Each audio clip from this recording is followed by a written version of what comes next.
ప్రభాస్ది కల్కి గ్లిమ్స్ అయితే మనకి ఫస్టే రిలీజ్ అయిపోయాయి అండ్ ఓజీ గ్లిమ్స్ కూడా రిలీజ్ అయ్యాయి. దాంతో పాటుగా మనకి దేవరా గ్లిమ్స్ కూడా రిలీజ్ అయ్యాయి. ఇప్పుడు 3 కూడా గ్లిమ్స్ రిలీజ్ అవ్వడం జరిగింది. దీంట్లో మీకు బాగా నచ్చిన గ్లిమ్స్ ఏంటి? నాకు బాగా నచ్చింది వచ్చేప్పటికి ప్రభాస్ కల్కి 2898 డీడీ. అంటే కల్కి అనే ఒక పదాన్ని మన పూర్వకాలం పదవిలో నుంచి తీశారు అని అంటున్నారు. సో దానికి ఏమైనా సింక్లో ఉండొచ్చా? అంటే కల్కి మూవీ అనేది సైంటిఫిక్ మూవీ అని అంటున్నారు. Their product is worldwide release ఆ సినిమా. కల్కి ఎవరంటే నాగార్జున చెప్తున్నాడు. ప్రొడ్యూసర్ వచ్చేప్పటికి స్వప్న. సో ఇప్పుడు మనం ఎంతవరకు స్వప్న కానీ ప్రొడ్యూసర్గా చూసుకున్నట్టయితే సీతారామం అలాంటి లవ్ స్టోరీ చూస్తుంది.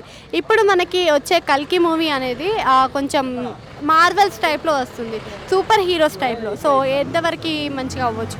మనం ఆల్రెడీ సీతారాం మూవీ చూసాము. ప్రొడ్యూసర్ స్వప్నానంది గారు తీశారు.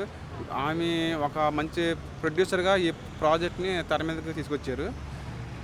కల్కి సినిమా కూడా మంచి భారీ విజయం హిట్ అవ్వాలని మనస్ఫూర్తిగా కోరుకుంటున్నాను.